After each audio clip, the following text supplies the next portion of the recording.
Allez, de retour dans Punchline. Merci encore de votre fidélité sur CNews et sur Europe 1 à 18h passées de 14 minutes. Toujours avec Karim Zeribi, consultant CNews, avec Alexandre Devecchio, qui est rédacteur en chef adjoint au Figaro, avec Gilles Maintré, qui est ancien diplomate à Moscou, et le général Clermont, qui est général de corps aérien. Cette image, à présent, je le dis pour les téléspectateurs de CNews et d'Europe 1.fr, qui fera assurément date en ce jeudi. Volodymyr Zelensky qui accueille Emmanuel Macron à Kiev, le président français, vous le voyez, accompagné de Olaf Scholz, de Mario Draghi. Le président roumain est également de la partie, un quartet européen en temps de guerre, et peut-être l'occasion pour Emmanuel Macron de clarifier certaines positions. Il avait notamment dit, vous vous en souvenez, qu'il ne fallait surtout pas humilier les Russes. Écoutez-le. Nous sommes côte à côte aujourd'hui avec le chancelier Scholz. Il y a 100 ans, on se faisait la guerre. Des alliés ont aidé la France à gagner. La France a fait une faute historique. Elle a perdu la paix parce qu'elle a voulu humilier l'Allemagne. La question de l'humiliation, je l'ai toujours placée dans un contexte à venir, pas dans le contexte actuel. Aujourd'hui, la Russie fait la guerre à l'Ukraine. Comment voulez-vous que j'ai expliqué à un Ukrainien ou une Ukrainienne, il ne faut pas humilier la Russie, le peuple russe, pas ses dirigeants. Ce n'est pas le moment, c'est pas ça que j'ai dit.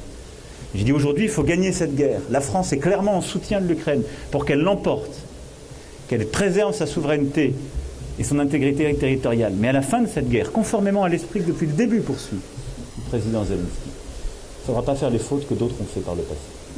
Gilles Maintré, ancien diplomate à Moscou, ce déplacement a-t-il eu au moins le mérite, en tout cas concernant Emmanuel Macron, d'apaiser un peu les tensions avec Volodymyr Zelensky? Après, je ne sais pas s'il y avait vraiment des tensions, mais en tout cas, il y a des mots qui n'ont clairement pas plu en Ukraine.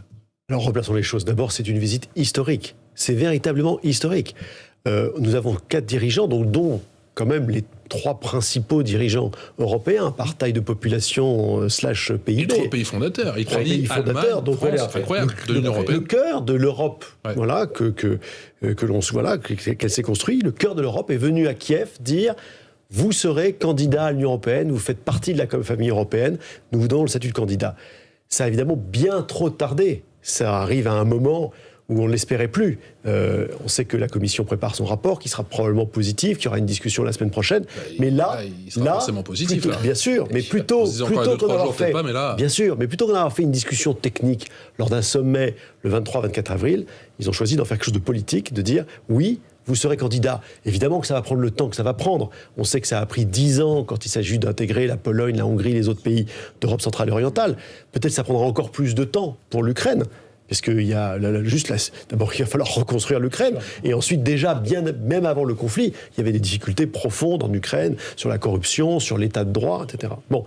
Mais il fallait le dire, parce que, d'une part, c'est notre rôle européen, c'est notre contribution dans ce conflit, c'est la raison d'être de notre soutien, mais aussi parce que ça va permettre de tracer une perspective de sortie à un moment de ce conflit. On ne parle pas de maintenant, mais lorsqu'il va falloir discuter, négocier, parce que tout... La réponse est dans la question ? Mais non, il va falloir à un moment, quand les armes se tairont, il va falloir négocier. On le sait, toute guerre se termine par une paix. Et cette paix va passer par des compromis. C'est juste la réalité. Ces compromis pourront être acceptés par les Ukrainiens, parce que précisément, on aura tracé une perspective d'espoir, qui est la perspective européenne. On va écouter Emmanuel Macron justement sur cette candidature immédiate soutenue par les 4 leaders européens qui étaient présents aujourd'hui. Écoutez-le. Tous les 4, nous soutenons le statut de candidat immédiat à l'adhésion à l'Union européenne pour l'Ukraine. Ce statut sera assorti, nous l'avons dit tous ensemble, d'une feuille de route et impliquera aussi que soit prise en compte la situation des Balkans occidentaux et du voisinage en particulier de la Moldavie. Nous aurons dans les prochains jours à bâtir ensemble l'unanimité des 27 pour ce Conseil européen si important. Mais à travers notre visite, l'échange que nous avons eu et cette expression claire, c'est un geste fort, rapide, attendu, d'espoir et de clarté que nous voulons envoyer à l'Ukraine et à son peuple. Alexandre Devecchio du Figaro, je sais que ce sont vos thématiques préférées, un soutien, une feuille de route et une candidature immédiate qui peut durer 10 à 15 ans ? Oui, 10 à 15 ans, et jamais parfois aboutir. Je me souviens des discussions sur la Turquie. Mais surtout, d'abord, je note une chose, c'est que Emmanuel Macron a changé d'avis. sans d'ailleurs annoncer au peuple français d'abord qu'il avait changé d'avis. Pourquoi a-t-il changé d'avis ? On est entre 2 tours de l'élection législative. Alors j'espère que ce n'est qu'une hypothèse, mais du coup on peut se poser légitimement la question. Il avait besoin de retrouver une position institutionnelle, d'avoir une belle image en Ukraine. Et c'est un peu léger. Si c'est ça, ça veut dire qu'il prend une décision majeure en fonction d'intérêts politiques conjoncturels. Ensuite, c'est une décision importante parce que c'est la poursuite, moi je trouve, de la fuite en avant de l'Union européenne, excusez-moi, dans le n'importe quoi. C'est-à-dire qu'on a un machin, on ne sait pas très bien quelles sont les frontières, on ne sait pas très bien quelle est son identité, quel est son but. C'est totalement impuissant, parce que ça n'aidera en rien l'Ukraine.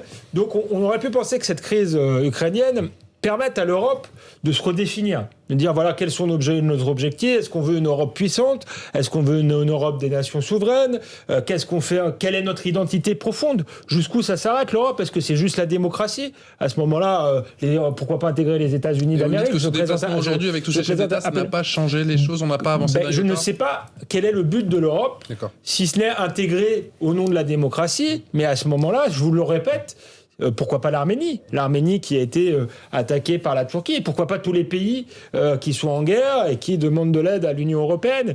Et je pense que c'est pas en élargissant comme ça, sans savoir qui nous sommes, qu'un jour on pèsera vraiment sur le destin du continent. On ne pèse pas du tout, qui ne voit pas la tête de Gilles Maintré, mais qui est la tête de Gilles Maintré qui est totalement défaite. La communication stratégique peut-être pour montrer qu'on existe, mais il aurait été préférable qu'on soit capable de définir qui nous sommes et ce que nous voulons faire à horizon de 10, 20, 30, 40 ans, et comment on est surtout une puissance capable de peser sur son destin et pas simplement d'envoyer quelques canons César parce que ça fait bien. Karim Zeribi, quel est votre sentiment ? Vous me dites que c'est une visite historique, oui, une journée historique, mais pour rien. Ma position, elle est intermédiaire à celle de Gilles Maintré et d'Alexandre Devecchio, parce que je ne veux plus cautionner une forme d'européisme béat. C'est insupportable. L'européisme béat ne créera que des insatisfactions et des frustrations au sein des peuples européens. Il faut faire une Europe politique. Si c'est un acte qui est posé là pour aller dans ce sens, je ne dénigrerai pas effectivement l'action qui a été menée aujourd'hui. Mais je suis prudent et j'attends des preuves. J'attends des preuves au-delà d'une photographie. J'attends des preuves au-delà d'une posture politique. C'est trop facile d'avoir une posture politique, de se gausser de mots. Derrière, il faut des actes en politique. Si vous voulez que les peuples reviennent vers les urnes, il va falloir à un moment donné que le politique ne fasse pas que parler. Parler, ça doit effectivement indiquer l'action qu'on va mettre en œuvre. Si on met en œuvre une Europe de la défense, de l'indépendance énergétique, si on travaille sur tous ces sujets pour renforcer notre continent, le rendre plus fort, au service de qui ? Je l'ai dit tout à l'heure, de nos 23 millions de PME, de nos agriculteurs, de nos artisans, des citoyennes et des citoyens, de notre jeunesse. Si on fait cette Europe-là, mais qui a une connotation politique forte, alors effectivement, ce qui s'est passé aujourd'hui pourra être considéré comme un acte historique. Mais on ne pourra pas qualifier d'acte historique simplement, effectivement, ce qu'on a vu là. Ancien diplomate. Parce que c'est pas suffisant. Gilles. Pas d'accord. L'Europe, ce sont des projets, depuis le début. Et c'est ça d'ailleurs, c'est ça, une Europe politique. C'est pas des mots, c'est pas des discours. Une Europe politique, ce sont des projets dans lesquels les citoyens se retrouvent. Donc, les Européens. Il y a eu, depuis le début de la construction européenne, des projets qui ont rendu concret l'Europe, d'accord ? De Erasmus à l'euro, à Airbus. Et aujourd'hui, on veut construire l'Europe de la défense, on veut construire la sécurité collective ans d'Europe, en Europe. C'est quand même un peu court. Collective en Europe.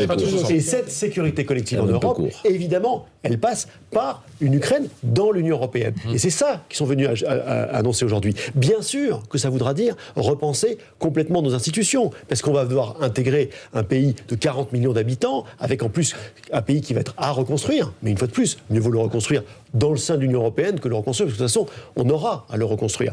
Et donc, il va falloir repenser nos institutions. Mais depuis le début, l'Europe avance face à des crises. C'est quand il va falloir réfléchir ensemble pour faire autre chose élargissons. qu'on repense. Non, c'est pas élargissant. Il ne s'agit pas du tout d'un élargissement comme un autre. Il s'agit de l'Ukraine. Et bien sûr qu'Emmanuel Macron a changé d'avis sur le sujet, parce qu'il a proposé quelque chose complètement à côté de la plaque au début. Il a dit on va faire une confédération politique européenne. Il a dit ça tout seul, dans un silence assourdissant en Europe. Personne pour le soutenir. On ne comprenait pas du tout. Et les Ukrainiens qui disent mais qu'est-ce que c'est que cette histoire ? Et donc, bien sûr, il a changé d'avis. Il a compris le caractère historique du moment, qu'ont compris les autres dirigeants européens, et aujourd'hui, ils viennent le dire ensemble. Pas convaincu, Alexandre Devecchio, du Figaro. Non, parce que repenser, je pense que c'est le terme, mais on agit avant de repenser. On continue à élargir, c'est pour ça que je parlais de fuite en avant, sans penser quoi que ce soit. Du reste, vous parlez de défense européenne, de renforcer, moi je pense, la défense de chacun des pays européens, parce qu'on voit, je ne crois pas du tout à encore une nouvelle institution intégrée, parce que les militaires, je pense, n'iront pas mourir pour le drapeau européen. Ils iront mourir pas forcément intégrés, mais ça pourquoi pas. J'y suis favorable. Je pense que pour faire une Europe puissance, c'est nécessaire, mais je ne vois pas en quoi intégrer aujourd'hui l'Ukraine va permettre de nous renforcer sur ce point. Au contraire, vous avez eu l'honnêteté de le dire, si on l'intègre, on va avoir un pays détruit, si vous voulez. Donc, on a une Europe qui est pas si bien que ça, qui est pas si forte financièrement, qui est tellement faible financièrement qu'elle s'est pas armée. Alexandre Devecchio, de toute façon, bien sûr qu'il y aura un plan Marshall pour l'Ukraine. Et donc, on va faire des transferts massifs.